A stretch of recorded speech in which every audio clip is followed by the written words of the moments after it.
اب ہم کتنا فالو کرتے ہیں رسول اللہ کو؟ گھروں میں دیکھ لیں، رسول اللہ صلی اللہ علیہ وسلم نے کہا چھوٹوں کے ساتھ شفقت، بڑوں کی عزت. یہ بیسک ہی چیز ہمارے گھروں سے مسنگ ہے. چھوٹوں کے ساتھ شفقت نہیں ہے. رسول اللہ تو کسی نوجوان کو دیکھتے تھے، اس کی تعریف کرتے تھے. اس کے ہیئر سٹائل کی بندہ تعریف کر دے، اس کے کپڑوں کی کر دے بندہ، اس کے کسی گفتگو کی تعریف کر دے بندہ، کسی چیز کی تعریف کر دے، وہ آپ کے مداح ہو جاتے ہیں ینگسٹرز. یہ بڑا ایک کامن سی بات ہے، سیدھی سی بات ہے. اسی طرح آپ بڑوں کو عزت دے دیں، وہ آپ کے مداح ہو جاتے ہیں. تو یہ بیسک چیزیں ہی جو ہے ہم میں سے مسنگ ہے. تو رسول اللہ صلی اللہ علیہ وسلم صحابہ کا ہاتھ پکڑا کرتے تھے، جیسے معاذ بن جبل کا ہاتھ پکڑا اور انہیں کہا میں تم سے محبت کرتا ہوں، اور پھر یہ کہہ کے انہیں دعا سکھائی ربی آئینی اللہ ذکری کا و شکری کا و حسن عبادت کا.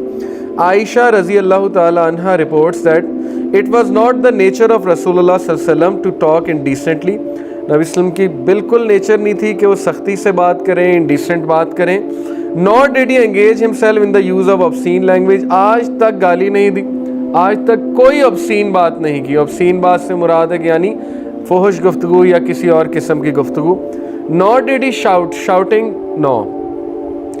رسول اللہ صلی اللہ علیہ وسلم سے ثابت ہے کہ وہ ایک نظر ڈالتے تھے بس، اور اگلے کی جو ہے وہ جان نکل جاتی تھی. آج اگر آپ دیکھیں نا، ٹیچنگ میں بات بتائی جاتی بی اسرٹیو. کچھ ٹیچر ہوتے ہیں وہ شاؤٹ بہت کرتے ہیں، وہ یہ سمجھتے ہیں کہ شاؤٹ کرنے سے میرا اگلوں پہ روب آ جائے گا. یہ ریکمینڈڈ نہیں ہے ٹیچنگ میں، آلدو کچھ ٹیچرز بہت کرتے ہیں اور وہ سمجھتے ہیں کہ اس سے جو ہے وہ معاملہ حل ہو جائے گا.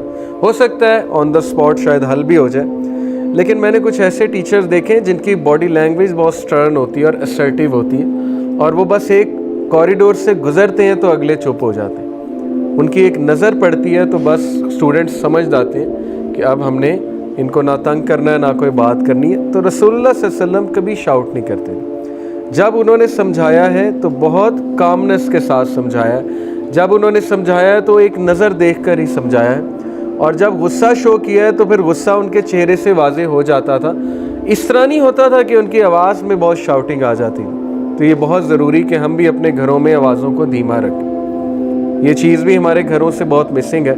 ہمارے گھروں میں اکثر لڑائیاں ہوتی ہیں، شاؤٹنگ ہوتی ہے، بہت کچھ ہوتا ہے، اور انڈرسٹینڈبلی کبھی کبھی ہو جاتا ہے. ظاہر ہے انسان فرسٹریٹ ہو جاتا ہے، لیکن کوشش یہ کرنی چاہیے کہ ہر چیز میں پروفٹ صلی اللہ علیہ وسلم کو ہی فالو کرنا چاہیے. And he would never shout or talk in the bazaars. He did not avenge a bad deed with a bad one. کبھی بھی رسول اللہ نے بیڈ ڈیڈ کو بیڈ ڈیڈ سے ایونج نہیں کیا. ہماری تو عادت ہے نا کہ جو ہم سے برا کرے ہم 10 ٹائمز اس کو آگے سے جواب دیں. وہ کہتے ہیں نا کہ پتھر کا اینٹ کا جواب پتھر سے، یعنی کہ اگلے نے تمہیں کچھ کہا ہے تو میک شور کہ تم بھی اس کا دل اس سے 10 ٹائم زیادہ دکھاؤ. حالانکہ قرآن کے احکامات کے خلاف ہے. رسول اللہ صلی اللہ علیہ وسلم نے کبھی بری بات کا بری طرح سے جواب نہیں دیا، یا خاموشی اختیار کی، یا بات ہی کرنا پسند نہیں کی، یا پھر کوئی ڈگنیٹی کے ساتھ اچھی بات کی and that's it. But forgave it، انہوں نے معافی فرمائی.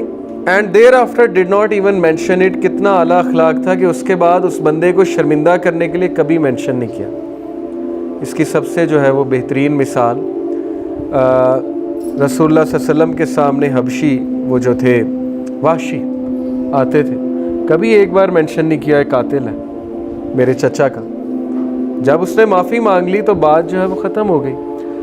اعلیٰ اخلاق کی مثال یہاں سے اندازہ لگائیں. جس جیو نے رسول اللہ پہ جادو کیا تھا، یہ بالکل صحیح روایات سے ثابت ہے، رسول اللہ صلی اللہ علیہ وسلم نے اس کو معاف بھی کیا اور کبھی اس کو ذلیل نہیں کیا ہے. کبھی اس کو محفل میں کہا کہ اس شخص نے میرے اوپر جادو کرایا تھا، ہی از اے کرسڈ یا سم تھنگ لائک دس. صرف ایک بار اس سے پوچھا تھا کہ تم نے میرے پہ جادو کیوں کیا تھا، حالانکہ وہ شخص رسول اللہ کے آمنے سامنے آتا تھا. کبھی مینشن نہیں کیا، کبھی اسے روک کے نہیں کہا. یہ اعلیٰ اخلاق، اس سے زیادہ اعلیٰ ترین مثال نہیں ہو سکتی. صرف ایک بار پوچھا تھا کہ why did you do it, تو وہ اتنا شرمندہ ہوا، اس نے کہا پیسے کے لیے. یہ کنورسیشن تھی بس رسول اللہ صلی اللہ علیہ وسلم. اس لیے کسی کو ذلیل کرنا، اس کی مسٹیک پکڑ لینا، مسٹیک پکڑ پکڑ کے کوٹ کرتے جانا، دس از آور کارپوریٹ کلچر. میں بھی کارپوریٹ میں رہا ہوں. میں نے ینگسٹرز کو دیکھا ہے پاکستان سے بھاگتے اور باہر جا کے کام کرتے. کیوں؟ ہم کہتے ہیں کہ نہیں جی باہر نہیں جانا چاہیے. آپ کے ینگسٹر جا رہے ہیں باہر، کیوں جا رہے ہیں؟ کیونکہ آپ کا جو کلچر ہے، آپ کے جو ایتھکس ہیں، وہ کیا ہے؟ اگلے کو ذلیل کرنے والے ہیں. سیدھی سی بات ہے. آلدو کچھ کمپنیز کا بہت اچھا ہے، وہاں پہ وہ اس چیز کا خیال بھی رکھتے ہیں، لیکن میں میجورٹی کی بات کر رہا ہوں. جونیئر کو ذلیل کرنا،